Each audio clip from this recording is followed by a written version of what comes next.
rap being the music of choice. He assured us that this would be a great situation for us because rap music was becoming an increasingly profitable market for our companies, and as employee, we'd also be able to buy personal stocks in these prisons. Immediately, silence came over the room. You could have heard a pin drop. I remember looking around to make sure I wasn't dreaming and saw half of the people with dropped jaws. My daze was interrupted when someone shouted, "Is this a fucking joke?" At this point things became chaotic. Two of the men who were part of the unfamiliar group grabbed the man who shouted out and attempted to remove him from the house. A few of us, myself included, tried to intervene. One of them pulled out a gun and we all backed off. They separated us from the crowd and all four of us were escorted outside. My industry colleague who had opened the meeting earlier hurried out to meet us and reminded us that we had signed agreement and would suffer the consequences of speaking about this publicly or even with those who attended the meeting. I asked him why he was involved with something this corrupt and he replied that it was bigger than the music business and nothing we'd want to challenge without risking consequences. We all protested and as he walked back into the house I remember word for word the last thing he said, "It's out of my hands now. Remember you signed an agreement." He then closed the door behind him. The men rushed us to our cars and actually watched until we drove off. A million things were going through my mind as I drove away and I eventually decided to pull over and park on a side street in order to collect my thoughts. I replayed everything in my mind repeatedly and it all seemed very surreal to me. I was angry with myself for not having taken a more active role in questioning what had been presented to us. I'd like to believe the shock of it all is what suspended my better nature. After what seemed like an eternity, I was able to calm myself enough to make it home. I didn't talk or call anyone that night. The next day back at the office, I was visibly out of it but blamed it on being under the weather. No one else in my department had been invited to the meeting and I felt a sense of guilt for not being able to share what I had witnessed. I thought about contacting the three others who were kicked out of the house but I didn't remember their names and thought that tracking them down would probably bring unwanted attention. I considered speaking out publicly at the risk of losing my job but I realized I'd probably be jeopardizing more than my job and I wasn't willing to risk anything happening to my family. I thought about those men with guns and wondered who they were. I had been told that this was bigger than the music business and all I could do was let my imagination run free. There were no answers and no one to talk to. I tried to do a little bit of research on private prisons but didn't uncover anything about the music business involvement. However, the information I did find confirmed how dangerous this prison business really was. Days turned into weeks and weeks into months. Eventually, it was as if the meeting had never taken place. It all seemed surreal. I became more reclusive and stopped going to any industry events unless professionally obligated to do so. On 2 occasions, I found myself attending the same function as my former colleague. Both times, our eyes met but nothing more was exchanged. As the months passed, rap music had definitely changed direction. I was never a fan of it but even I could tell the difference. Rap acts that talked about politics or harmless fun were quickly fading away as gangster rap started dominating the airwaves. Only a few months had passed since the meeting but I suspect that the ideas presented that day had been successfully implemented. It was as if the order has been given to all major label executives. The music was climbing the charts and most companies were more than happy to capitalize on it. Each one was churning out their very own gangster rap acts on an assembly line. Everyone bought into it, consumers included. Violence and drug use became a central theme in most rap music. I spoke to a few of my peers in the industry to get their opinions on the new trend but was told repeatedly that it was all about supply and demand. Sadly, many of them even expressed that the music reinforced their prejudice of minorities.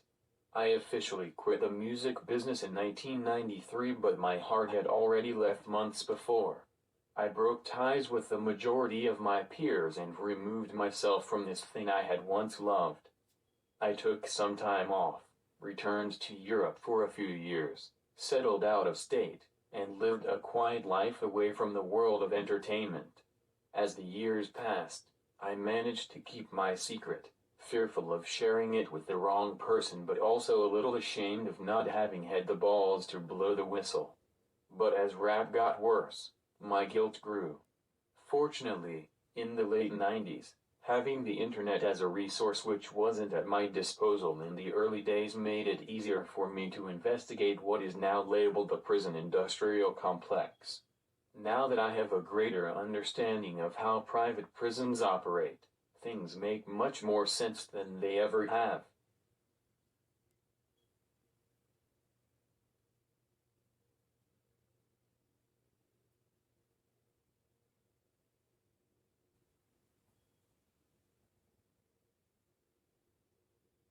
I see how the criminalization of rap music played a big part in promoting racial stereotypes and misguided so many impressionable young minds into adopting these glorified criminal behaviors, which often lead to incarceration.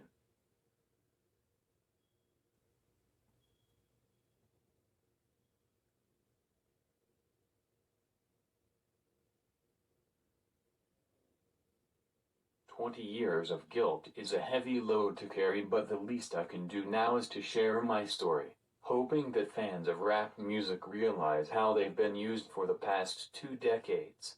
Although I plan on remaining anonymous for obvious reasons, my goal now is to get this information out to as many people as possible.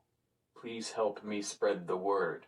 Hopefully, others who attended the meeting back in 1991 will be inspired by this and tell their own stories. Most importantly, if only one life has been touched by my story, I pray it makes the weight of my guilt a little more tolerable. Thank you.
Which is the programming, the billions of dollars they invested in programming. That's why all the songs, all the music have a common thread. They all have to be about jealousy, all have to be about drugs, all have to be about materialism, all have to be about somebody hating on you, or you hating somebody, or somebody don't like you.